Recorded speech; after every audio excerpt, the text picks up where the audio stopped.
tembak nih, ha? Berhenti cepat! Hah? Berhenti!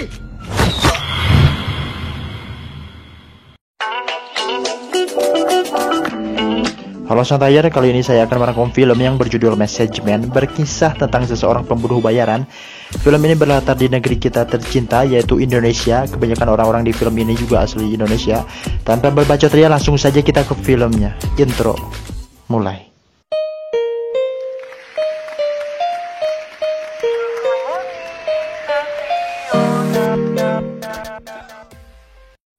Film diawali dengan seorang pria bule bernama Ryan. Ia merupakan seorang pembunuh bayaran yang handal juga senior. Kini, ia juga sudah pensiun karena kehidupan dulunya yang brutal. Ryan kini mengasingkan dirinya ke pulau-pulau.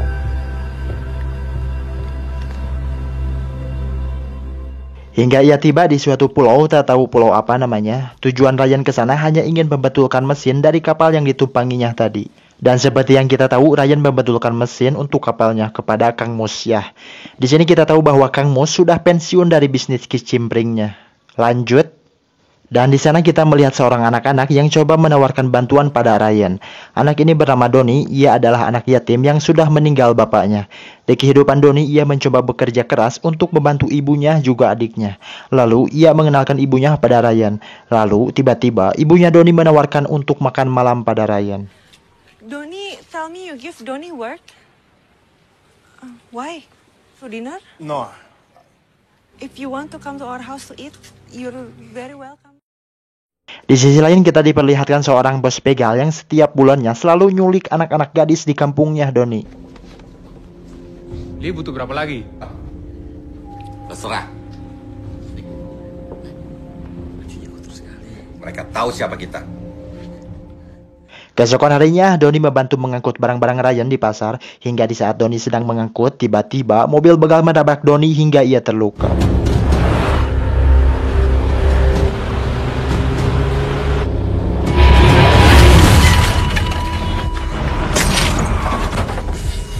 Dan di sini juga kita akan disaksikan kemarahan Ryan, si pembunuh bayaran, bagaimana meluapkan emosinya pada orang-orang yang membuatnya kesal.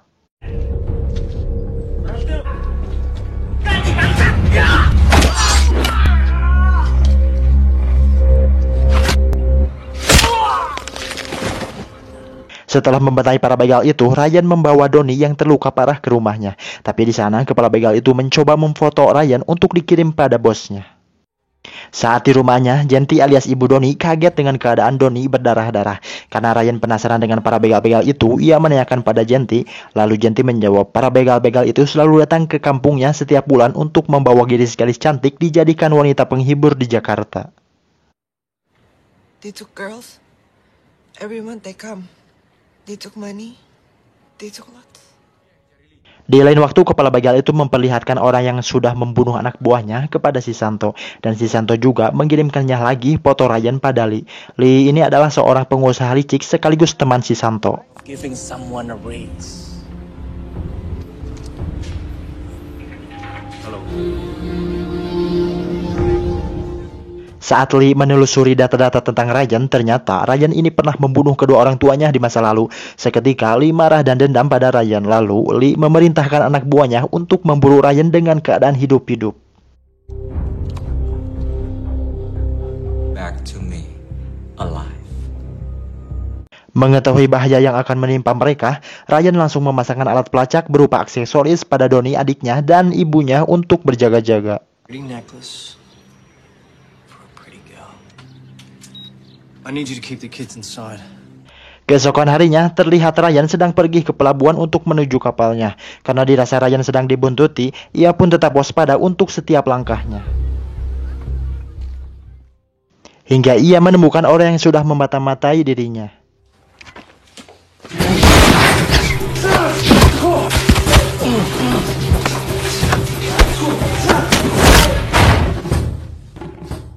Setelah menghajar habis-habisan, Ryan langsung menanyakan pada pria tersebut, siapa yang perintahkan kau?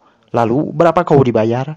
Karena Ryan menyadari siapa orang yang memerintahkan pria tersebut, seketika Ryan langsung menembak mati orang tersebut. I didn't pay you enough.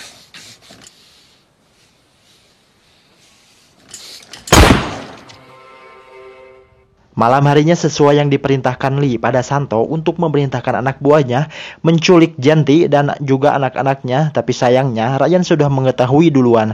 Di sana terjadi perkelahian sadis antara Ryan dan beberapa para begal.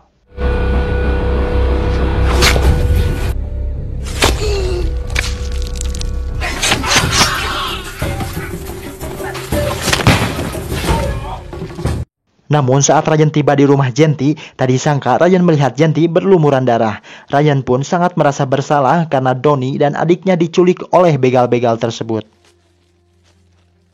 Karena Ryan merasa sangat bersalah pada Genti, ia berniat untuk menghabisi para begal-begal itu. Kemudian di sana Ryan menemukan handphone yang setelah diangkat, ternyata itu telepon dari Lee. Dan Lee meminta Ryan untuk menemuinya di Jakarta. Chance to bring them back to me unharmed. Like my gift. I asked them to be creative or I kill them both. Tak lama kemudian Ryan bergegas pergi untuk menemui Lee dan Genti pun dititipkan Ryan pada emak-emak. Anjir, emak-emak.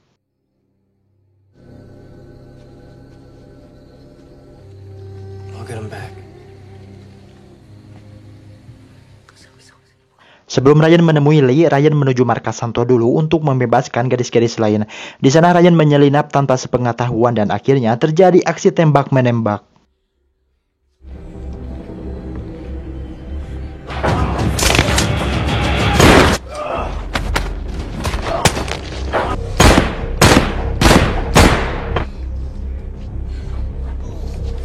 Hingga akhirnya Ryan berhasil membunuh bos begal itu.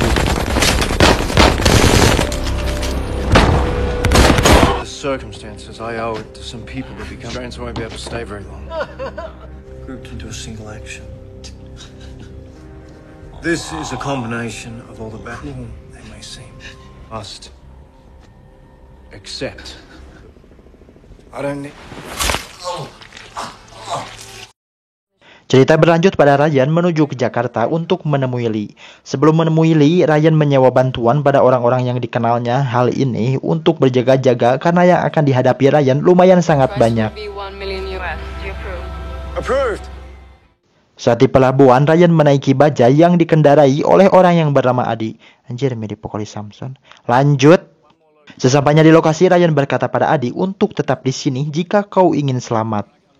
Saat sudah di atas gedung, Ryan melihat adiknya Donnie dijadikan sebagai sandraan. Dan di sana juga ada Lee yang terhubung dengan video call. Lee meminta Ryan untuk menjatuhkan senjatanya. Saat Ryan mengangkat pistolnya, tiba-tiba...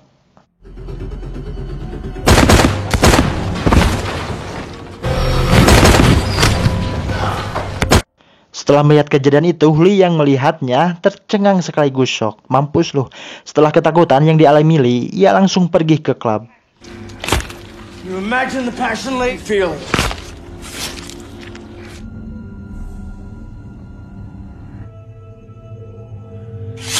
Kill. We go to the club. Namun Ryan mengetahui keberadaan Donnie karena sudah dipasangkan alat pelacak pada tubuhnya. Saat sudah di depan klub malam, Ryan memaksa Adi si tukang bajai tersebut untuk masuk ke dalam dan menyamar jadi orang kaya. Dan si penyeniper juga berusaha masuk ke sana.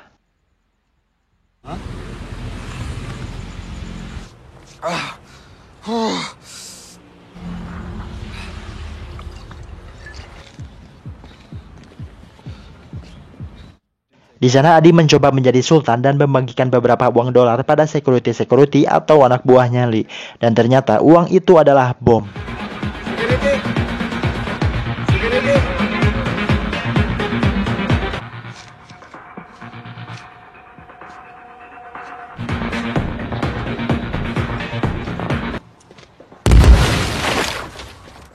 Hingga pengunjung bergerombolan keluar dari klub. Saat Ryan masuk, ternyata masih banyak anak buah Lee yang belum mati, sehingga terjadi baku hantam dan tembak-menembak. Dan tidak lupa si sniper pun juga membantu Ryan di sana.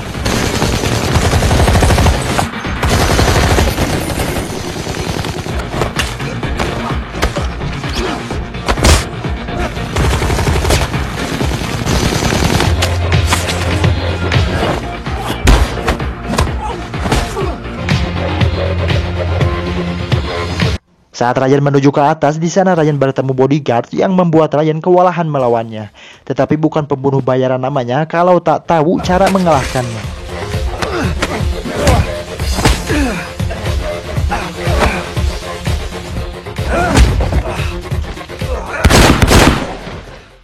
Ryan pun sampai di ruangannya Lee, tetapi dengan cara licik, Lee yang bersembunyi di belakang pintu, Lee berhasil melumpuhkan Ryan dan Lee akan mencoba membunuh Ryan dengan samurai sebagaimana yang telah dilakukan Ryan pada orang tuanya dulu.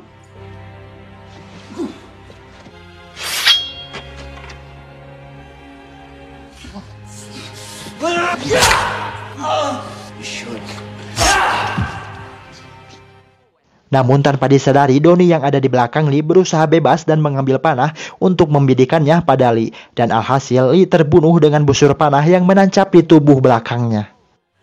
You should have forgotten about me.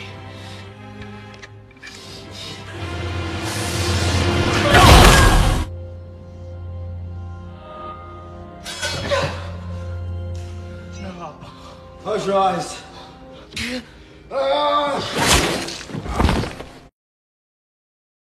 Hingga akhirnya mereka keluar dari klub itu dengan selamat.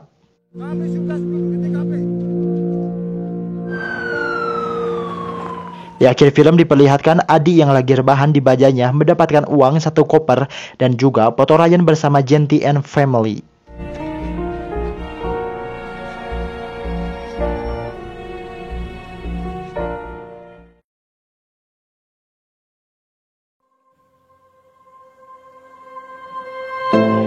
Keseluruhan filmnya cukup bagus sih dan ada adegan-adegan CGI-nya yang lumayan keren dan terlihat nyata. Pesan dari film ini adalah ketika kau ingin tobat dari pekerjaan yang sudah dilakukan dari dulu, tetaplah pada prinsip itu dan jangan mengulanginya. Tapi kalau untuk menyelamatkan orang sih gak apa-apa. Ya, jangan lupa like, komen, dan subscribe ya agar saya makin senang mengeditnya dan semakin ceria. Saya Haris beserta alat-alat pengedit mohon undur diri dan selamat tinggal. Sampai jumpa.